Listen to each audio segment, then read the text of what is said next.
Hola, bienvenidos a la serie México y los signos de los tiempos.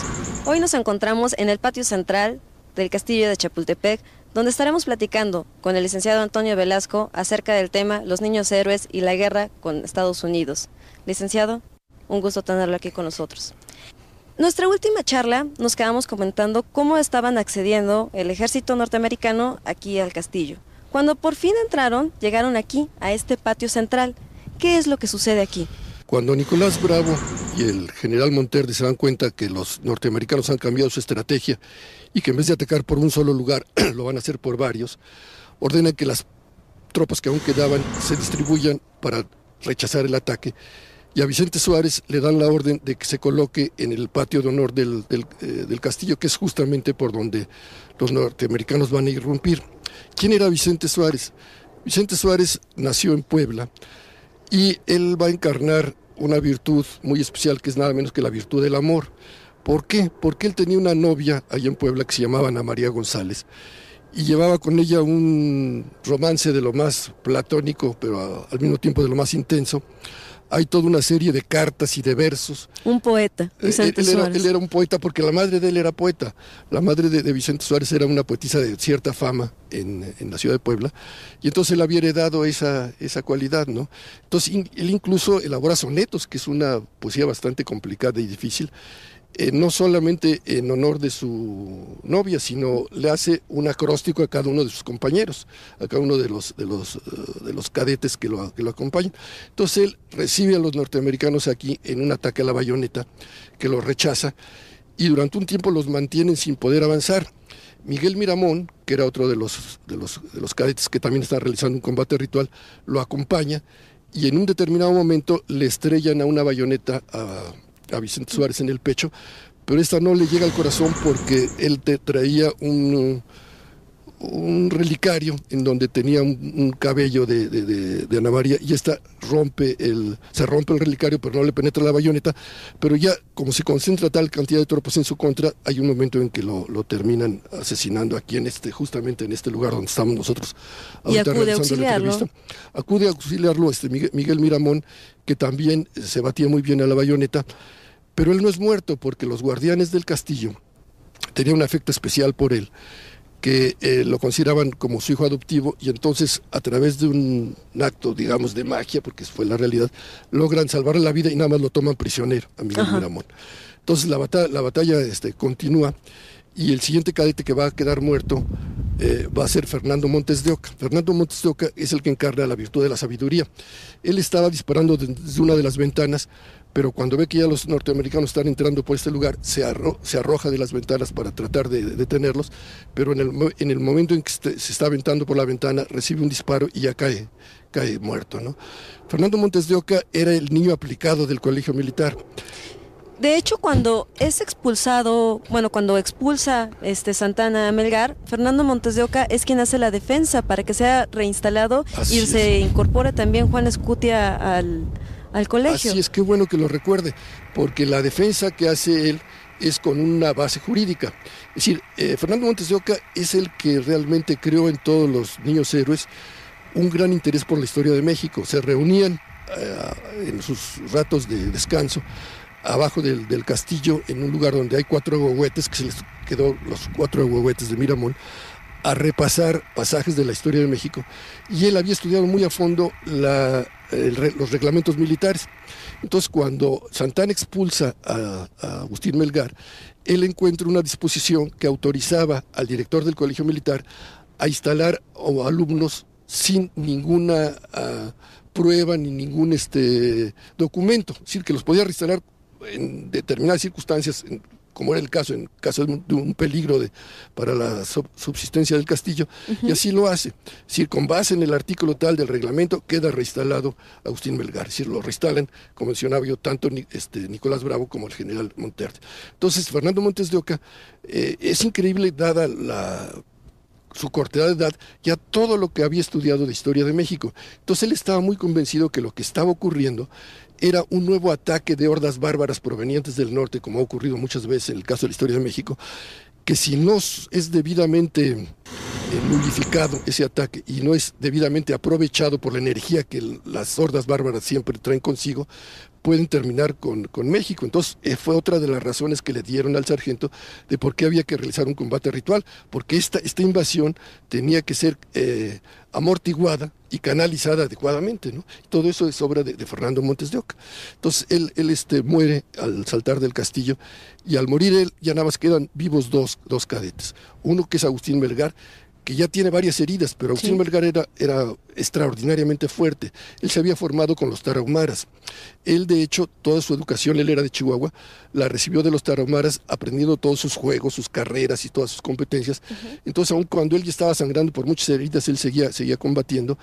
Y llega un momento en que no se atreven ya los norteamericanos a combatir con él a la bayoneta, porque les ganaba a todos, y entonces le empiezan a disparar desde lejos. Entonces él se refugia en el dormitorio del Colegio Militar, improvisa parapetos con colchones y sigue disparando contra ellos hasta que las heridas le hacen que pierda la conciencia. De hecho, él no muere el 13 de septiembre, sino muere hasta el día siguiente, es capturado, inconsciente. Incluso los doctores norteamericanos están tan conmovidos por el heroísmo con que se ha comportado, que tratan de salvarle la vida, y para eso le amputan un brazo y una pierna, pero él ya no resiste a la operación y muere desangrado, ¿no? Entonces, después de que cae inconsciente Agustín Melgar, el único cadete que queda defendiendo el castillo es Juan Escutia. Juan Escutia es indudablemente el más importante de los cadetes, porque es un personaje que desde niño manifestó un desarrollo espiritual extraordinario. Tenía facultades paranormales. Él siempre dijo que iba a ser sacerdote. ¿Cómo aprende eso, Juan Escutia? ¿Quién es el que lo enseña? Porque es nada menos que el sacerdote que lo había bautizado.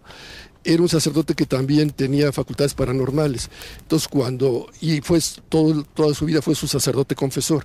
Entonces, cuando Juan Escutia le manifiesta al sacerdote que él está viendo cosas raras y oyendo voces raras y demás, le dice: no te alarmes, esto es un don que te dio Dios, y que si tú lo sabes canalizar adecuadamente, va a ser para beneficio de tus semejantes. Tú sigues estudiando, llegas a sacerdote y utilizas siempre estos dones excepcionales que tienes en beneficio de los demás.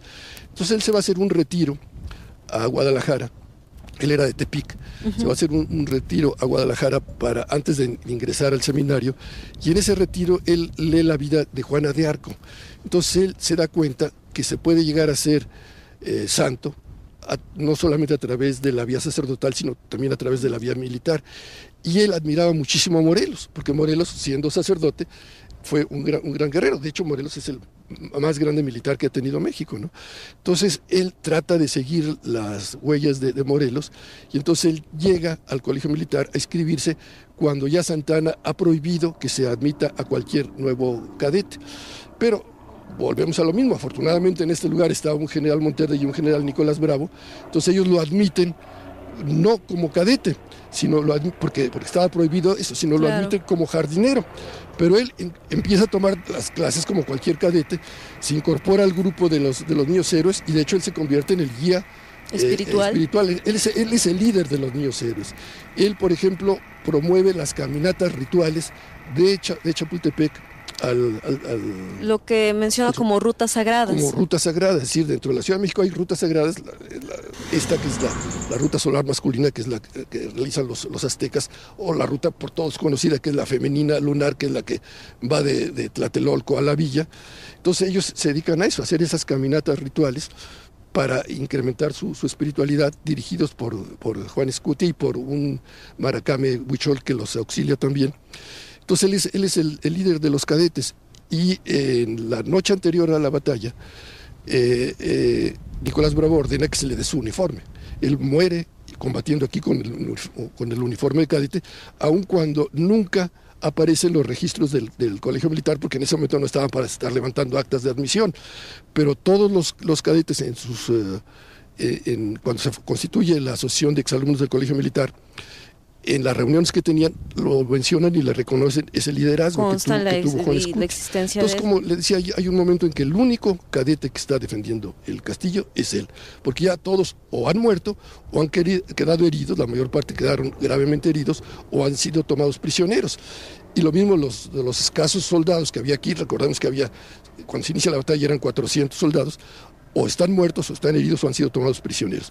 Entonces él está en el torreón, él está abajo de la bandera, defendiendo, y es el único que queda. Entonces él, cuando se da cuenta de eso, se envuelve en la bandera y se arroja al espacio, y va a caer muerto justamente sobre la piedra que ha sido uno de los altares más antiguos de México.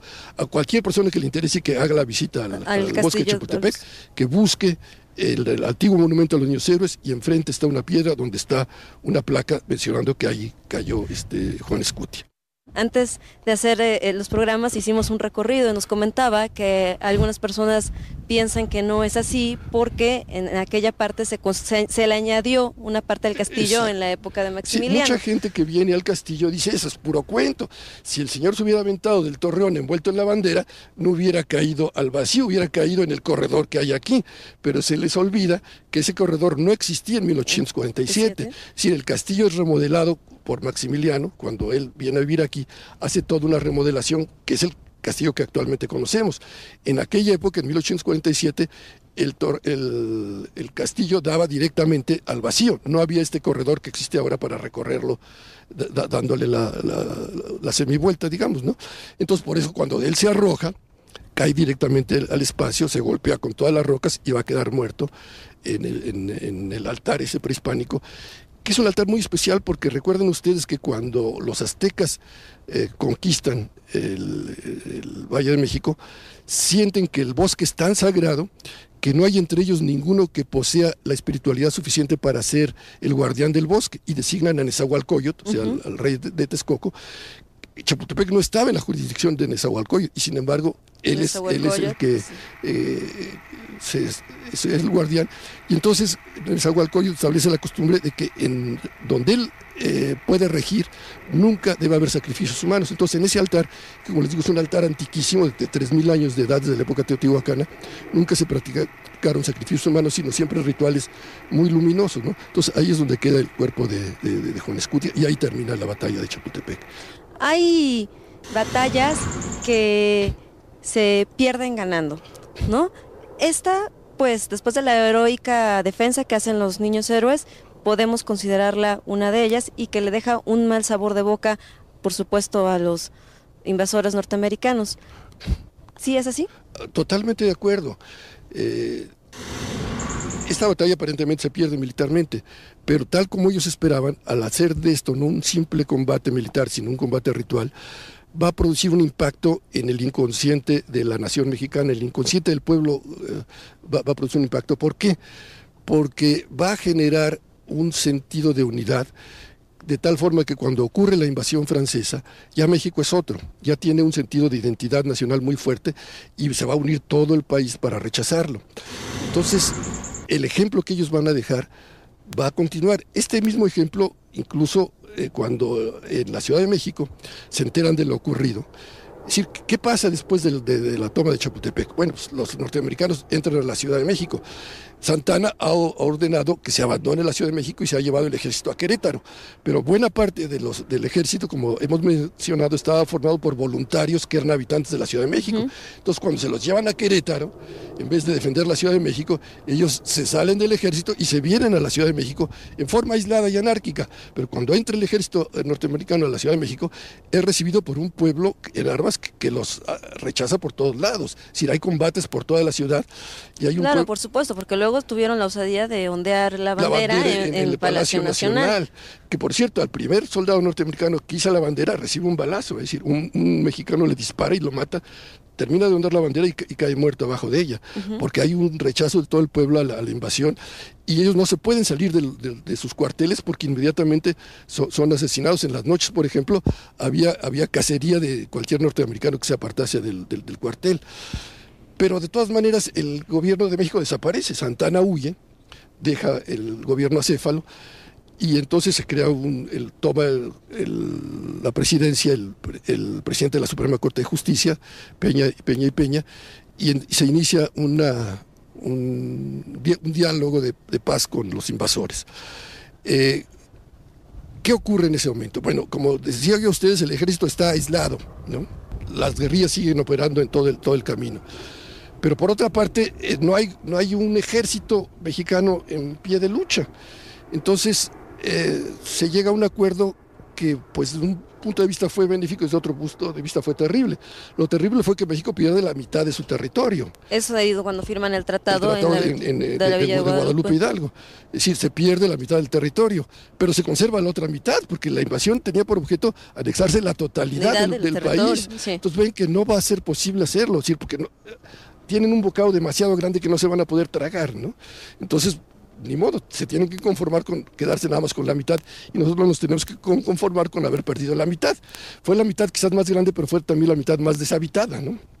Es decir, y ahí va a ocurrir lo mismo, muchos mexicanos emigran y muchos mexicanos se traen sus huesos de sus antepasados para enterrarlos en territorio mexicano, ¿no?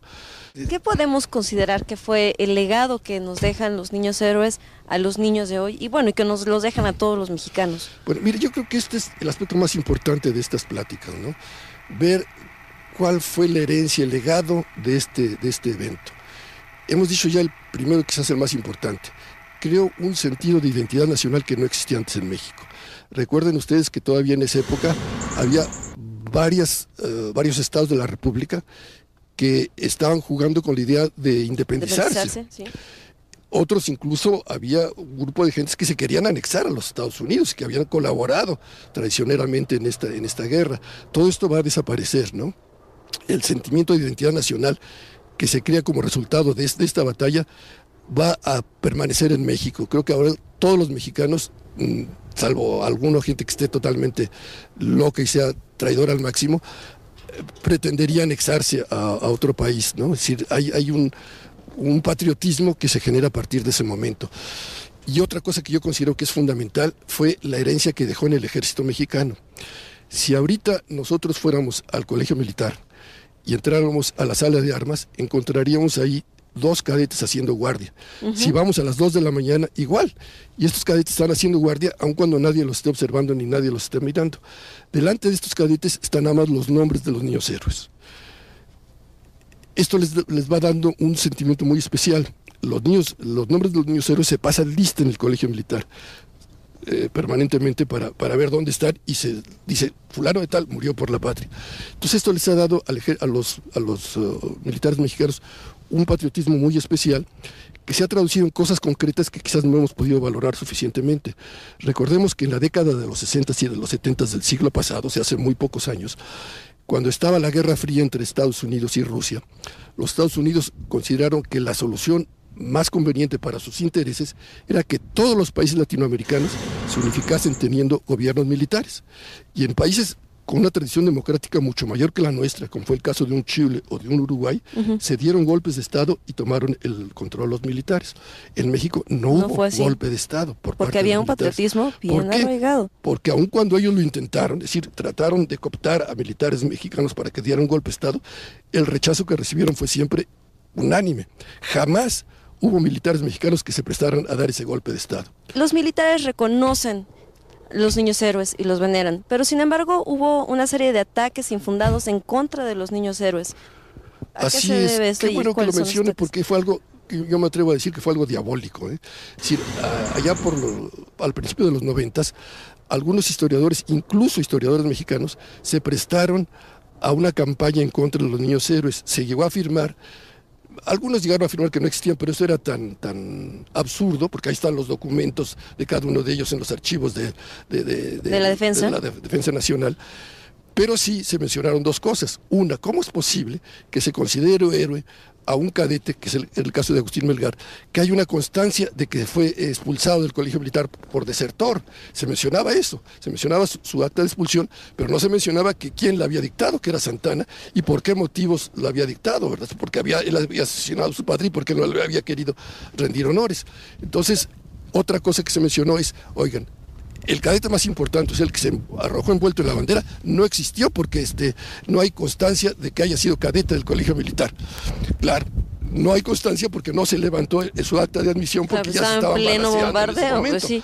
Pero como ya he mencionado, desde 1851, cuando Miramón, que fue el único de los 7 que sobrevivió, dice un discurso, hace un relato de lo que fue la batalla y menciona desde luego, por supuesto, a Juan Escutia. Y lo más importante, cuando se crea la Asociación de Exalumnos del Colegio Militar, que la crean ellos, los compañeros de los cadetes, de los niños héroes, empiezan a levantar actas de cada vez que tenía una reunión en las que se hablaba de ellos. Y yo he podido hacer todos estos comentarios sobre la vida de cada uno de ellos, es porque hay constancia de cada uno de ellos en estos archivos de la Asociación de Exalumnos del Colegio Militar. Entonces, lógicamente, al que más se menciona y el que todos reconocen que se admiraba más, pues era Juan Escutia. Entonces, lo mismo, al cumplirse los 150 años de la batalla, el gobierno de Nayarit realizó una recopilación de toda la información que existe sobre Juan Escutia, o sea, de sus familiares, de los amigos, de sus compañeros, la herencia que oralmente se guarda de él, y se hizo un libro mencionando y demostrando plenamente la existencia de Juan Escutia y su estancia aquí en el colegio militar. O sea que eso es una calumnia y un intento del que debemos estar siempre muy atentos los mexicanos,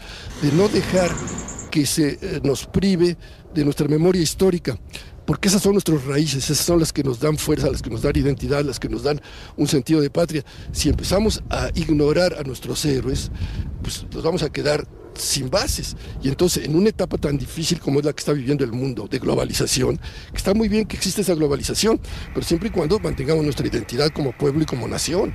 Pero si desconocemos a nuestros héroes, pues vamos a quedar totalmente a la deriva, ¿no? ¿Qué nos podría decir como una idea general de todo esto que hemos platicado, bueno, y que debemos rescatar? Que tomáramos en cuenta que tenemos un gran libro de historia abierto que no sabemos aprovechar, que es el Bosque de Chapultepec. Entonces, que vengamos al Bosque de Chapultepec, no nada más a pasar un día de campo y a ir a los juegos y al zoológico y todo eso, sino con los ojos muy atentos para observar toda la historia que está plasmada en este bosque. Que cuando entremos al Bosque de Chapultepec, preguntemos dónde está el sargento, que vayamos al audiorama, que era el lugar donde se reunían los poetas y los artistas prehispánicos a preparar toda ese arte maravilloso que se llamó de la flor y el canto, ¿no? Es decir, toda esa poesía, pintura, escultura, obras de teatro, poemas, todo eso se preparaba en ese lugar que se conoce como el audiorama, que era la sede de los integrantes del movimiento de la flor y el canto.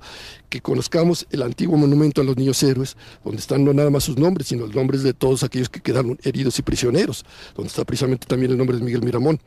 Que observemos la piedra donde cayó Juan Escutia, y que luego subamos al castillo, pero a verlos con ojos que nos permitan entender toda la tradición, todo el legado que está plasmado en este lugar, para que cada una de sus piedras, cada uno de los objetos que existen en este castillo forme parte de nuestra memoria personal, que visitemos la sala donde están los retratos de los niños héroes, que visitemos cada una de las salas, y entendiendo que esto forma parte de nuestra herencia personal e histórica, que no veamos esto como turistas, que vamos a un país y vemos una serie de cosas raras, muy bonitas, muy interesantes, muy artísticas, pero que no forman parte de nuestra vida, Cada uno de los objetos de este castillo está integrado a nuestra historia y forma parte de nuestra herencia personal. Son nuestros. Que forman parte de nuestra historia y del espíritu de México. Así es.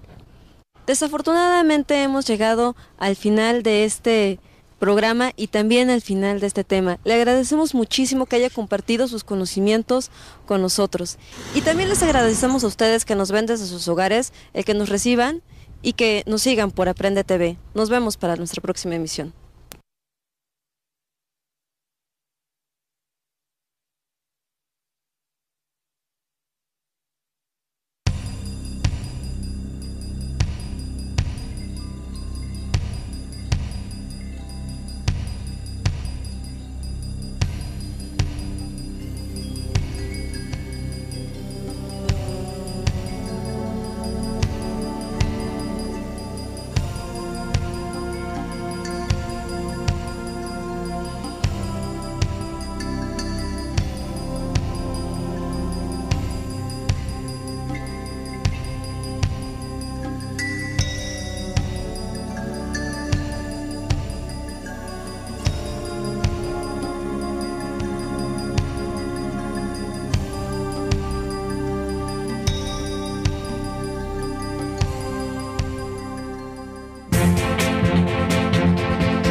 Hola, bienvenidos a la serie México y los signos de los tiempos.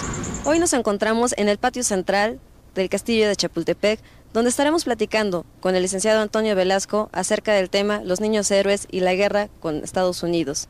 Licenciado, un gusto tenerlo aquí con nosotros. Nuestra última charla nos quedamos comentando cómo estaban accediendo el ejército norteamericano aquí al castillo. Cuando por fin entraron, llegaron aquí, a este patio central. ¿Qué es lo que sucede aquí? Cuando Nicolás Bravo y el general Monterde se dan cuenta que los norteamericanos han cambiado su estrategia y que en vez de atacar por un solo lugar, lo van a hacer por varios, ordenan que las tropas que aún quedaban se distribuyan para rechazar el ataque. Y a Vicente Suárez le dan la orden de que se coloque en el patio de honor del castillo, que es justamente por donde los norteamericanos van a irrumpir. ¿Quién era Vicente Suárez? Vicente Suárez nació en Puebla y él va a encarnar una virtud muy especial que es nada menos que la virtud del amor. ¿Por qué? Porque él tenía una novia allá en Puebla que se llamaba Ana María González y llevaba con ella un romance de lo más platónico, pero al mismo tiempo de lo más intenso. Hay toda una serie de cartas y de versos. Un poeta, Vicente Suárez. Él era un poeta porque la madre de él era poeta. La madre de Vicente Suárez era una poetisa de cierta fama en la ciudad de Puebla, y entonces él había heredado esa cualidad, ¿no? Entonces él incluso elabora sonetos, que es una poesía bastante complicada y difícil, no solamente en honor de su novia, sino le hace un acróstico a cada uno de sus compañeros, a cada uno de los cadetes que lo acompañan. Entonces él recibe a los norteamericanos aquí en un ataque a la bayoneta, que lo rechaza, y durante un tiempo los mantienen sin poder avanzar.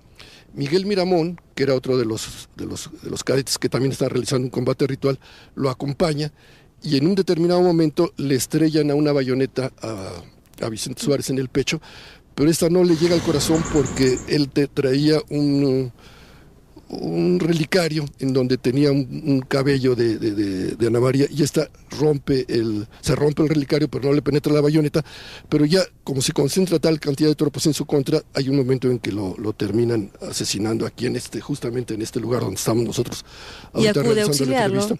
Acude a auxiliarlo Miguel Miramón, que también se batía muy bien a la bayoneta, pero él no es muerto porque los guardianes del castillo tenían un afecto especial por él, que lo consideraban como su hijo adoptivo, y entonces a través de un acto, digamos, de magia, porque fue la realidad, logran salvarle la vida y nada más lo toman prisionero a Miguel Miramón.